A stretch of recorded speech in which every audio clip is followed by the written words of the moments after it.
日本でも増える信者です。ゲストは日本経済新聞の野沢浩二さんです。野沢さん、よろしくお願いいたします。よろしくお願いします。さて、今日取り上げるのは今アジアも含めた全世界のイスラム教徒が実践している断食についてです。日本に住んでいる信者を土曜日そして日曜日と野沢さんに取材していただきました。ご覧ください。Mana perasaan sekarang sudah buka puasa hari ini? Alhamdulillah.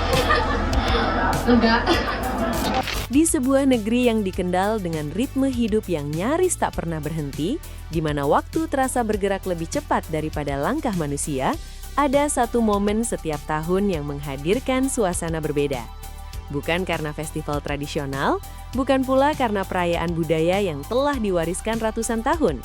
Momen itu datang perlahan, nyaris tanpa pengumuman, namun kehadirannya mampu mengubah wajah kota. Momen itu hadir setiap kali bulan Ramadan tiba di Jepang. Di negara yang identik dengan keteraturan, efisiensi, dan kesunyian yang tertata, Ramadan menghadirkan sesuatu yang terasa hangat dan manusiawi. Di sela kesibukan harian yang padat, di antara langkah kaki yang cepat dan wajah-wajah yang fokus pada tujuan masing-masing, mulai muncul aroma masakan yang kaya rempah. Aroma yang asing bagi sebagian orang, namun justru mengundang rasa penasaran. Perlahan, suara tawa dan obrolan hangat terdengar dari halaman masjid. Meja-meja panjang mulai disusun, aneka makanan berwarna-warni tertata rapi. Orang-orang berdatangan bukan karena undangan resmi, bukan karena kewajiban, melainkan karena keinginan sederhana untuk berkumpul. Pemandangan ini bukan tradisi lokal negeri tersebut, ia adalah kehangatan yang dibawa oleh komunitas Muslim Indonesia. Sebuah kehangatan yang tumbuh dari kebiasaan berbagi, dari nilai-nilai yang hidup dalam keseharian, dan dari kerinduan akan kebersamaan. Fenomena ini bahkan menarik perhatian media lokal. Para jurnalis datang untuk melihat langsung bagaimana sekelompok orang dari negeri yang jauh mampu menciptakan suasana yang begitu hidup dan penuh rasa kekeluargaan di tengah kota yang biasanya terasa dingin secara emosional. Mereka yang datang untuk meliput awalnya hanya ingin mengamati, namun tak sedikit yang akhirnya ikut terdiam, terpesona oleh apa yang mereka saksikan. Mereka melihat orang-orang yang telah berpuasa seharian penuh, menahan lapar dan haus sejak pagi, namun tetap senyum, tetap ramah, tetap membuka pintu bagi siapa saja yang datang. Bagi sebagian warga setempat, hal ini terasa sulit dipahami. Mengapa seseorang rela menahan diri sedemikian rupa? Mengapa dilakukan dengan sukarela, bahkan dengan wajah yang terlihat bahagia? Rasa penasaran itulah yang kemudian membawa banyak orang untuk mendekat dan bertanya. Percakapan-percakapan kecil pun terjadi ketika dijelaskan bahwa puasa bukan sekedar menahan diri dari makan dan minum, melainkan latihan untuk merasakan apa yang dirasakan oleh mereka yang kekurangan, banyak yang terdiam. Penjelasan sederhana itu menyentuh sesuatu yang sangat manusiawi. Mereka mulai memahami bahwa rasa lapar yang dirasakan bukan hukuman, melainkan pengingat. Pengingat bahwa di dunia ini, tidak semua orang memiliki kemewahan untuk memilih kapan mereka makan dan minum. Bagi masyarakat yang terbiasa dengan keteraturan dan efisiensi, konsep menahan diri demi memahami penderitaan orang lain terasa sangat dalam maknanya. Di balik praktik keagamaan yang selama ini mungkin hanya mereka lihat dari kejauhan, ternyata tersimpan nilai empati yang universal. Nilai yang bisa dipahami oleh siapa saja tanpa perlu latar belakang keyakinan yang sama. Namun yang benar-benar membuat mereka terpesona bukan hanya makna puasa itu sendiri, melainkan apa yang terjadi setelah matahari terbenam. Begitu waktu berbuka tiba, suasana berubah menjadi perayaan kebersamaan. Orang-orang tidak hanya makan bersama, tetapi berbagi dengan siapapun yang datang. Tidak ada pertanyaan tentang agama, tidak ada pertanyaan tentang asal negara, tidak ada sekat yang membatasi. Siapa saja boleh duduk, mengambil makanan dan ikut menikmati kebersamaan. Banyak warga lokal yang awalnya hanya ingin melihat-lihat, akhirnya ikut duduk dan makan bersama. Mereka disambut dengan senyum yang tulus, seolah telah menjadi bagian dari keluarga besar yang sama. Tidak ada jarak, tidak ada rasa asing. Yang ada hanyalah manusia dengan manusia, duduk berdampingan, berbagi makanan dan cerita. Salah satu hal yang paling menarik perhatian adalah tradisi takjil gratis.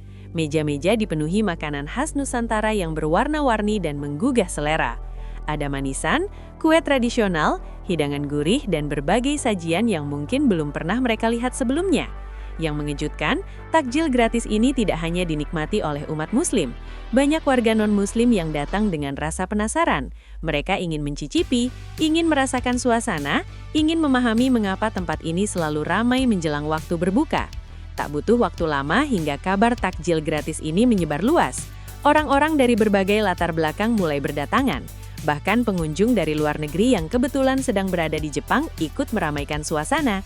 Ada yang datang dari China, ada dari Korea Selatan, ada pula yang berasal dari Hong Kong dan Singapura.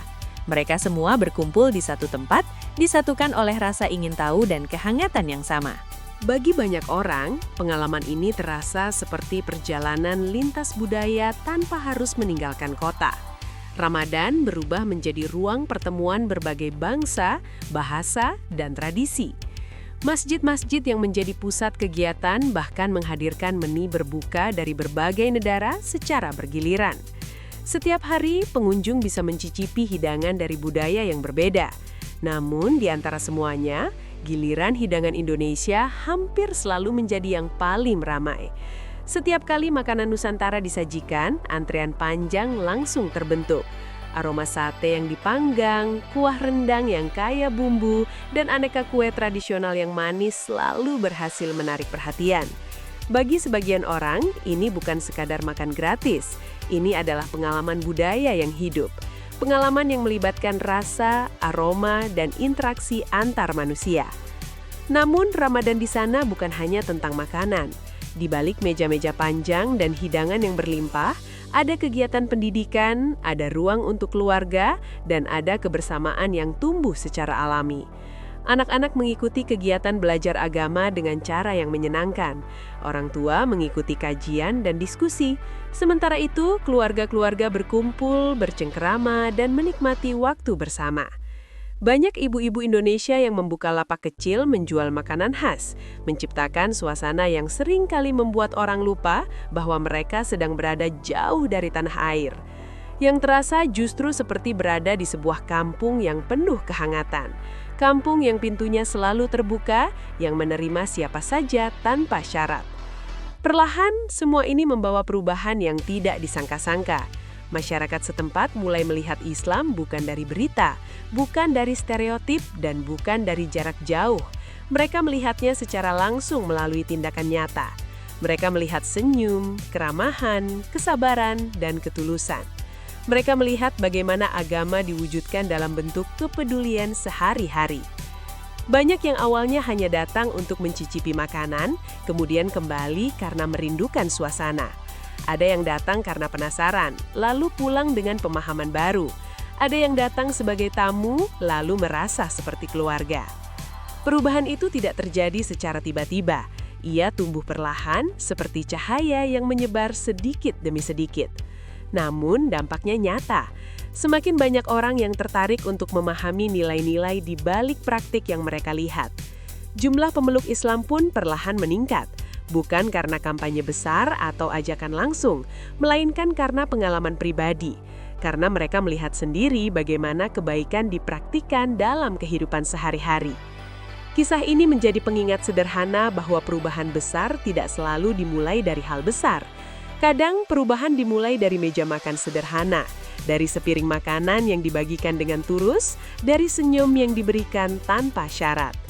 Di negeri yang terkenal dengan teknologi canggih dan kedisiplinan tinggi, justru kehangatan manusialah yang mencuri perhatian. Kehangatan yang tidak dibuat-buat, kehangatan yang lahir dari kebiasaan berbagi. Ramadan di sana bukan hanya peristiwa keagamaan, ia menjadi jembatan antar budaya. Ia menjadi ruang pertemuan manusia dengan segala perbedaannya. Ia menjadi bukti bahwa kebaikan, sekecil apapun, memiliki kekuatan untuk melampaui bahasa, tradisi, bahkan keyakinan. Dan mungkin itulah pelajaran paling indah dari semua ini. Bahwa dunia tidak selalu berubah karena pidato besar atau keputusan penting. Kadang, dunia berubah karena orang-orang biasa memilih untuk berbagi, memilih untuk peduli, dan memilih untuk membuka pintu bagi siapa saja. Di tengah kesibukan kota yang tak pernah berhenti, kehangatan itu terus hadir setiap tahun. Datang bersama bulan Ramadan, membawa aroma masakan, suara tawa, dan cerita tentang kemanusiaan.